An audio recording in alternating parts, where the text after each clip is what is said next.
Ya, salam sejahtera untuk kita semua.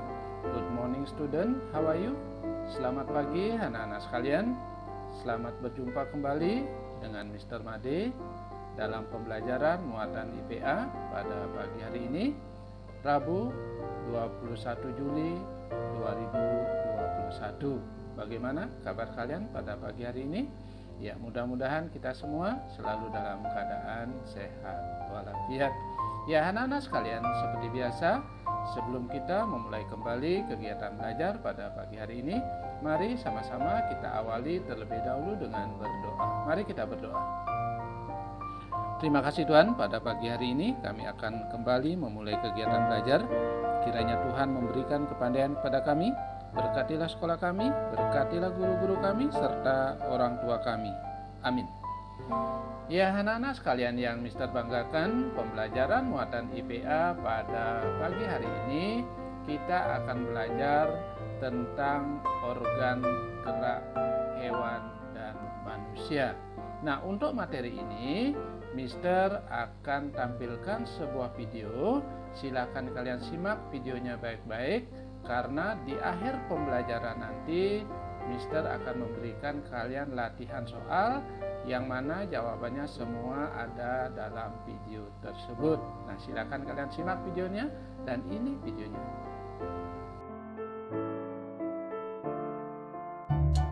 Hai teman-teman, jumpa lagi dengan saya Vito. Pada kesempatan kali ini kita akan belajar tentang organ gerak hewan dan manusia. Tentu kalian masih ingat bahwa salah satu ciri makhluk hidup adalah bergerak. Lalu apa sih arti bergerak itu? Apakah teman-teman sudah tahu? Bergerak adalah berpindah tempat atau berubah posisi. Perubahan posisi yang terjadi bisa sebagian atau seluruh bagian tubuhnya. Kita pelajari lebih jauh lagi yuk teman-teman. Teman-teman, coba perhatikan aku dan kucingku ini. Kita sama-sama melakukan gerakan berjalan. Manusia dan hewan sama-sama menggunakan organ gerak untuk melakukan aktivitas seperti berjalan, berlari, melompat, memanjat, berenang, dan lain sebagainya. Dari tayangan tadi kita tahu teman-teman, ternyata alat gerak pada hewan dan manusia memiliki kesamaan. Alat gerak pada hewan dan manusia terbagi menjadi dua, yaitu alat gerak pasif yang berupa tulang dan alat gerak aktif yang berupa otot. Tahukah kalian mengapa tulang disebut alat gerak pasif? Tepat sekali, tulang disebut alat gerak pasif karena tulang tidak bisa bergerak dengan sendirinya. Sedangkan otot disebut alat gerak aktif karena ototlah yang menggerakkan tulang-tulang tersebut.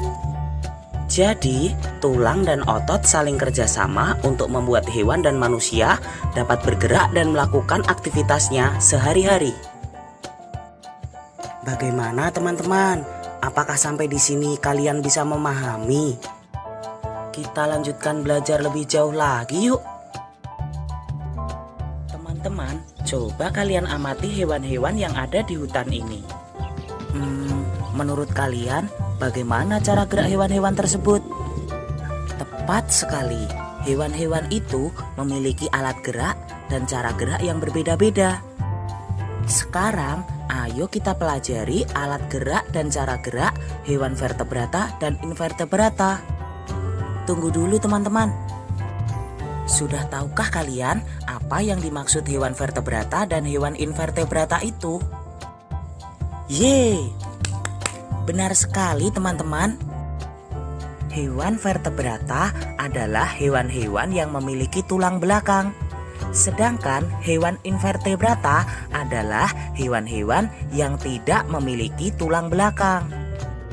Untuk lebih jelasnya, coba kalian amati kedua gambar ini. Gambar di sebelah kanan ini adalah kelinci. Sedangkan gambar di sebelah kiri ini adalah gajah. Kedua hewan ini termasuk hewan vertebrata karena mereka memiliki tulang belakang. Nah, sekarang Coba amati alat gerak mereka. Walaupun sama-sama bergerak menggunakan kaki, tapi cara gerak mereka berbeda, teman-teman. Apakah kalian tahu perbedaannya? Tepat sekali. Kelinci menggunakan kakinya untuk melompat, sedangkan gajah menggunakan kakinya untuk berjalan. Lalu bagaimana dengan kedua hewan ini? Bisakah kalian membantuku untuk menyebutkan alat gerak dan cara geraknya? Benar sekali, teman-teman. Hewan di sebelah kanan saya ini adalah burung elang. Burung elang merupakan contoh hewan vertebrata yang bergerak dengan menggunakan sayap. Cara gerak burung elang adalah dengan cara terbang.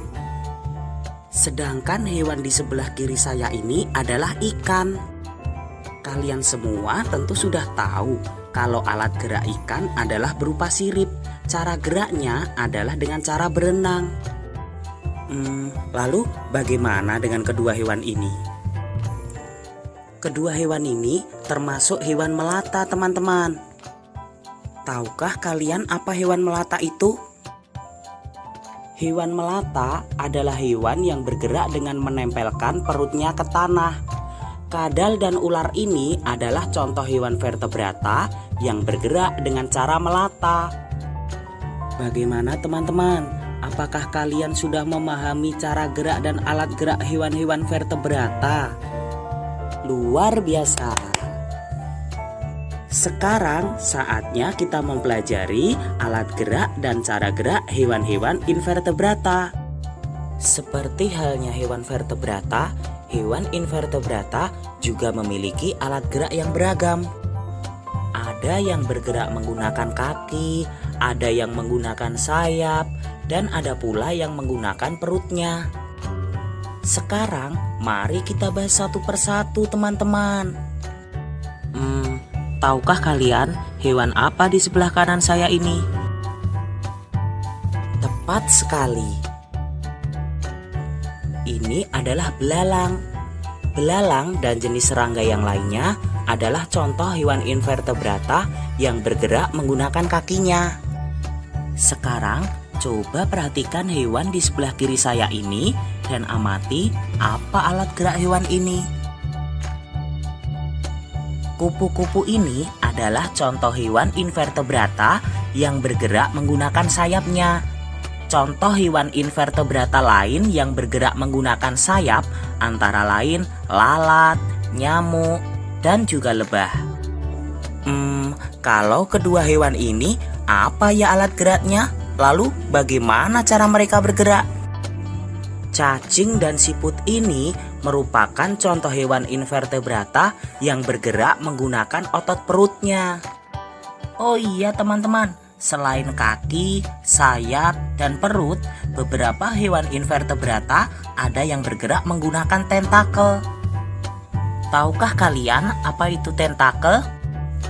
Tentakel adalah organ tubuh yang dapat memanjang dan bersifat fleksibel.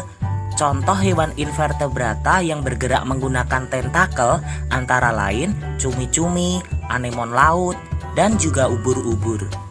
Sampai di sini, apakah kalian sudah memahami, teman-teman? Luar biasa. Ternyata sangat menarik sekali ya mempelajari organ-organ gerak hewan. Ya, baiklah anak-anak sekalian, itulah tadi video pembelajaran tentang organ gerak hewan dan manusia. Nah, sekarang silahkan kalian lihat tugasnya di Google Classroom. Jangan lupa tulis soal dan jawabannya. Setelah itu kirim kembali ke Google Classroom. Ya, baiklah anak-anak sekalian, itulah kegiatan pembelajaran kita pada pagi hari ini. Selamat pagi, selamat mengerjakan tugas. Tetap semangat dan salam sehat selalu. Mari kita berdoa. Terima kasih Tuhan atas pimpinanmu selama kami belajar hari ini. Terima kasih untuk guru dan orang tua kami yang sudah bekerja sama membimbing kami dalam belajar. Tanamkan semua pelajaran yang kami terima agar kami menjadi anak yang rajin dan pandai. Amin. God bless us and see you tomorrow. Bye-bye.